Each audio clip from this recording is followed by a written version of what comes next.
यो भन्दा अघिल्लो भिडियोमा हामीले कम्पल्सरी इंग्लिश एक्जामहरुको लागि मुभी रिभ्यु कसरी लेख्ने भन्ने कुरा सिकेका थियौं र आजको भिडियोमा चाहिँ हामी बुक रिभ्यु लेख्ने तरिका सिक्ने छौं र हामीलाई इंग्लिश एक्जामहरुमा चाहिँ मुभी रिभ्यु अथवा बुक रिभ्यु मध्ये कुनै दुईवटा मध्ये एउटा छानेर चाहिँ हामीलाई गर्न भनेको हुन्छ त्यही अनुसारले क्वेशन सोधेको हुन्छ र त्यसैले आजको भिडियोमा चाहिँ हामी बुक रिभ्यु लेख्ने तरिका पनि सिक्ने छौं र रिभ्यु लेख्ने तरिका चाहिँ हाम्रो बुक र मुभीको लगभग उस्तै नै हुन्छ र यो भन्दा अघिल्लो भिडियोमा चाहिँ हामीले मुभी रिभ्यु लेख्ने तरिका एकदमै डिटेलमा सिकिसकेका छौं र आजको भिडियोमा चाहिँ हामी बुक रिभ्यु लेख्ने तरिका लगभग सरसर्ती केही कुराहरु हेर्ने छौं र एउटा एक्जाम्पल पनि डिस्कस गर्ने छौं त्यसैले आजको भिडियो हेर्नु भन्दा अगाडि यो भन्दा अघिल्लो भिडियो हेरेर आउनु भयो भने आजको भिडियो बुझ्न तपाईहरुलाई पक्कै पनि सहज हुनेछ ओके सो बुक रिभ्यु लेख्ने तरिका सिक्नु भन्दा पहिला सदा चाहिँ आज पनि हामी बुक रिभ्युको पहिला डेफिनेसन हेरौं बुक रिभ्यु भनेको के हो त जस्तै यहाँ भनेको छ a book review is a descriptive and evaluative article which provides description, critical analysis and evaluation of the quality, meaning and significance of a book. अर्थात कुनै एउटा बुकको चाहिँ एउटा डिस्क्रिप्टिभ इभ्यालुएटिभ आर्टिकल भनेको बुक रिभ्यु हो जहाँ हामीले बुकको केही डिस्क्रिप्सनहरु त्यस्तै क्रिटिकल एनालाइसिस भनेको नेपालीमा आलोचनात्मक केही टिप्पणीहरु त्यस्तै इभ्यालुएसन अर्थात मूल्याङ्कन बुकको क्वालिटी कस्तो छ बुकको मिनिङ के हो र बुक पढ्नुको सिग्निफिकेन्स चाहिँ के हो भन्ने कुराहरुलाई डिस्क्राइब गरेर चाहिँ एउटा आर्टिकल अथवा लेख तयार पार्ने गर्छौं हामीले त्यसलाई चाहिँ हामीले बुक रिभ्यु भन्ने गर्छौं यसको डेफिनेसन पनि यो भन्दा अघिल्लो भिडियोमा हामीले मुभी रिभ्युको जस्तै डेफिनेसन भयो त्यस्तै अरु केही कुराहरु यहाँ लेखिएको छ book reviews offer a useful insight into whether or not a book is genuinely worth reading भनेको बुक पढ्नुको कुनै औचित्य छ त हामीले बुक पढेर केही कुराहरु पक्कै गेन गर्न सक्छौं कि सक्दैनौं भन्ने कुरा हामीले रिभ्यु पढ्ने व्यक्तिहरुलाई चाहिँ जानकारी गराउनु पर्ने हुन्छ जसको कारणले चाहिँ बुक पढ्न चाहेका व्यक्तिहरुले चाहिँ हाम्रो रिभ्यु हेरेर डिसाइड गर्ने गर्छ बुक पढ्ने कि नपढ्ने भनेर त्यस्तै अब हामी फर्म्याट हेरौं एक्जाममा हामीलाई बुक रिभ्यु लेख्न भन्यो भने चाहिँ यसलाई कुन फर्म्याटमा हामीले लेख्नु पर्छ त भन्ने कुराको लागि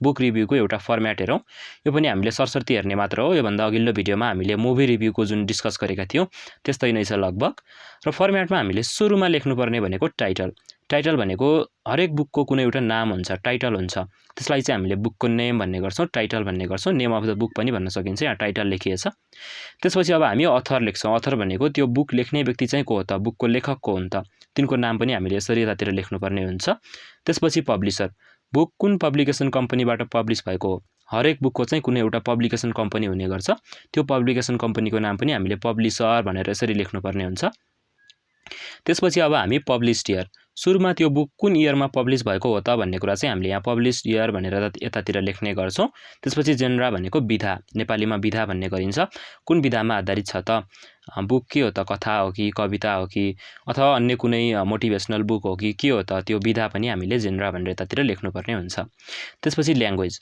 बुक चाहिँ कुन ल्याङ्ग्वेजमा लेखिएको छ त नेपाली इंग्लिश हिन्दी अथवा अन्य कुन ल्याङ्ग्वेजमा चाहिँ बुक लेखिएको छ त भन्ने कुरा पनि हामीले लेख्नुपर्ने हुन्छ र यति कुरा लेखिसकेपछि अब हामी प्याराग्राफ वाइज बुकको रिभ्यु दिन सुरु गर्छौं हामीलाई बुक कस्तो लाग्यो त भन्ने कुराको लागि चाहिँ अब प्याराग्राफ वाइज लेख्न सुरु गर्छौं फर्स्ट प्याराग्राफमा हामीले इन्ट्रोडक्सन अफ द बुकको इन्ट्रोडक्सन दिने गर्छौं बुक कसले लेखेको हो किन लेखेको हो बुकको चाहिँ मुख्य विषयवस्तुहरु के हुन् भन्ने कुरा चाहिँ हामीले फर्स्ट प्याराग्राफमा as introduction of the book यहाँ लेख्नुपर्ने हुन्छ फर्स्ट प्याराग्राफमा हामीले बुकको इन्ट्रोडक्सन दिइसकेपछि चाहिँ नेक्स्ट प्याराग्राफ अर्थात सेकेन्ड प्याराग्राफमा चाहिँ बुकको समरी बुक सुरुदेखि अन्त्यसम्म हामीले पढ्दै जाँदा के कुराहरु पाउँछौं त बुकले हामीलाई के कुराहरु सिकाएको छ भन्दा पनि बुकको सुरुदेखि अन्त्यसम्मको कुराहरु जति ठूलो बुक भए पनि त्यसको समराइज गरेर चाहिँ हामीले एउटा प्याराग्राफमा बुकको समरी लेख्नुपर्ने हुन्छ सेकेन्ड प्याराग्राफमा अब सेकेन्ड प्याराग्राफ लेखिसकेपछि चाहिँ हामीले आवश्यकता अनुसार अरु प्याराग्राफहरु पनि लेख्न सक्छौं र अरु प्याराग्राफमा चाहिँ हामीले हाम्रो रिभ्यु दिने हो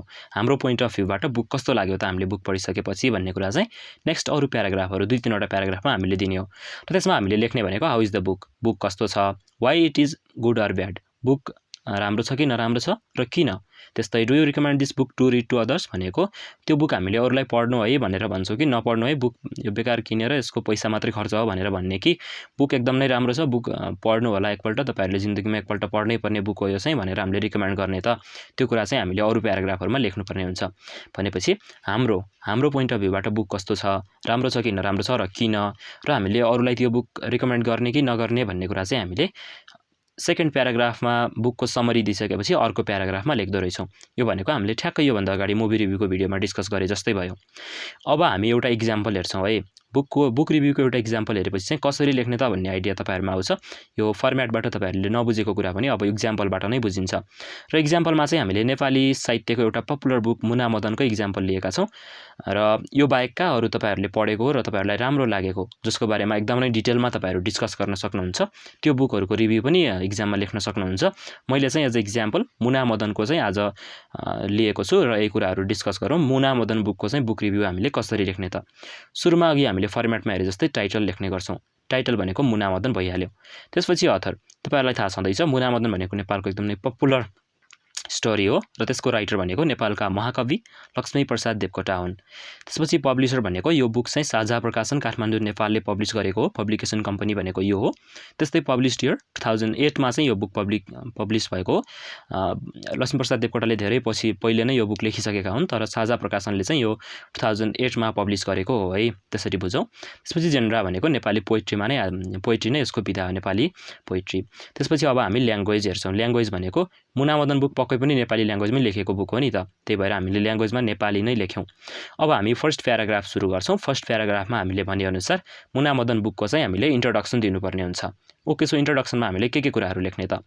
मुना Madan is a folk epic narrating the tragic story of Muna and Madan, written in the poetic version in 1935 by Nepalese poet Laxmiprasad Devkota. Laxmiprasad देवकोटाले लेखेको चाहिँ एउटा लोक कथा हो। folk story भनेको लोक कथा हो। It is one of the most popular works in Nepali literature. Just before his death in 1959, Devkota made his famous statement, "It would be all right if all my works were burnt, except for Muna Madan.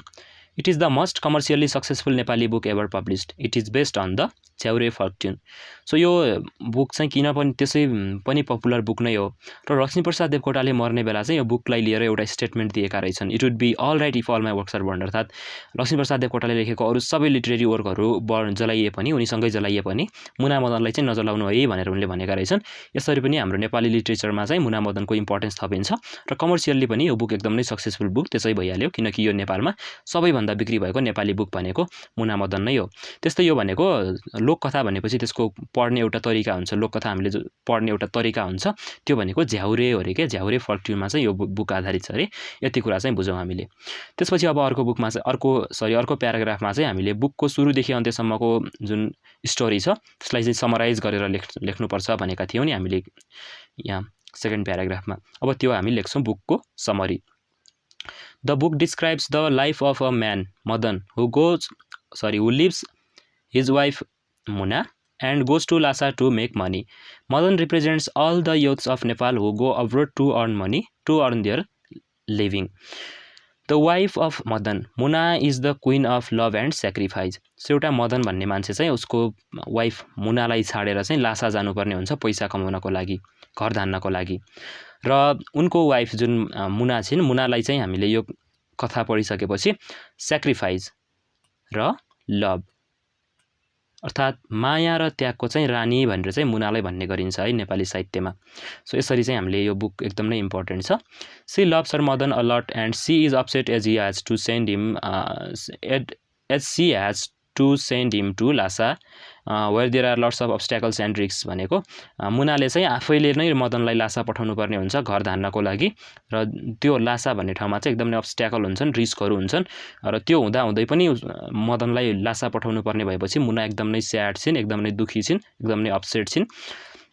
र मदनले चाहिँ नेपालमा अब खाने खर्च जुटाउनको लागि विदेश जाने युवाहरूको लागि चाहिँ रिप्रेजेन्ट गरेको एउटा रिप्रेजेन्टेटिभ क्यारेक्टरको रूपमा काम गरेका छन् मदनले।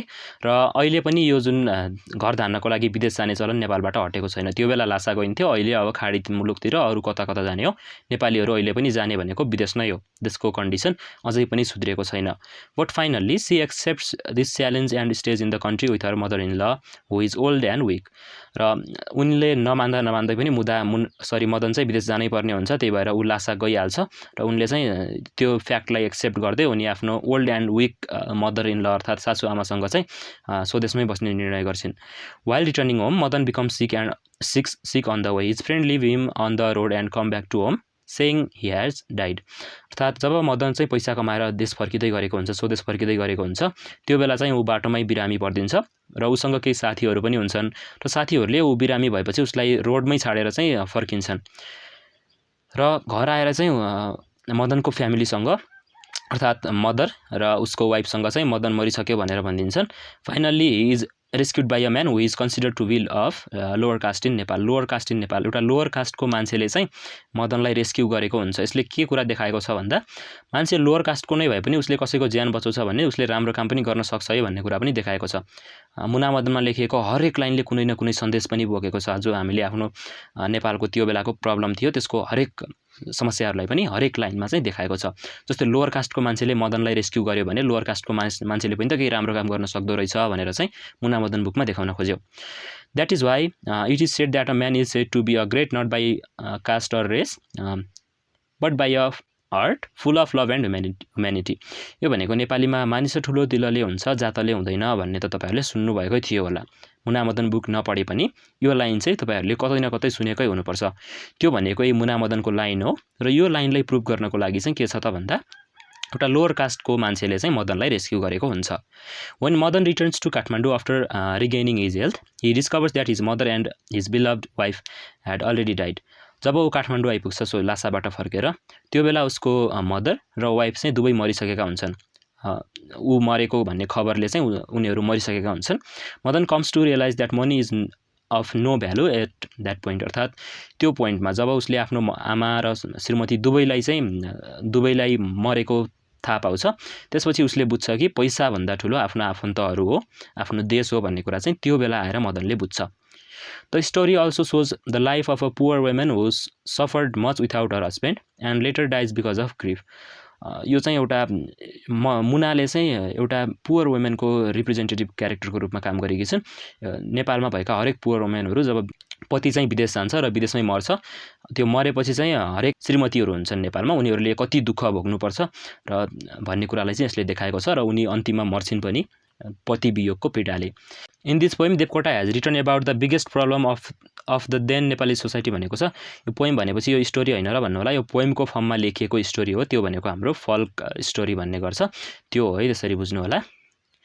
नेपालको केही बिगेस्ट प्रब्लमहरूलाई चाहिँ रिप्रेजेन्ट गर्ने खालको एउटा यो पोइम हो, स्टोरी हो।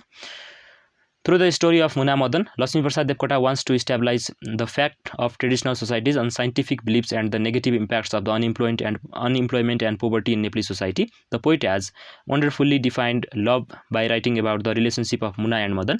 The book has proved to be the great piece of Nepali literature. I found this book a must-read book in Nepali literature. So Muna Madan भन्ने कुराले चाहिँ नेपाली समाजका केही अनसाइन्टिफिक बिलिफ्सहरू, जो अन्धविश्वासहरू थिए केही, र त्यो अन्धविश्वासहरूले चाहिँ धेरै नेगेटिभ इम्प्याक्टहरू पारेको थियो। त्यही अन्धविश्वासले गर्दा चाहिँ मदनको पत्नी र आमा चाहिँ मर्नु पर्यो। त्यस्तै नेपाली समाजमा चाहिँ तल्लो जात उपल्लो जात भनेर हेप्ने चलन थियो त्यो पोइम लेख्ने बेला, र त्यो बेला चाहिँ एउटा लोवर कास्टको मान्छेले उसलाई रेस्क्यु गर्छ।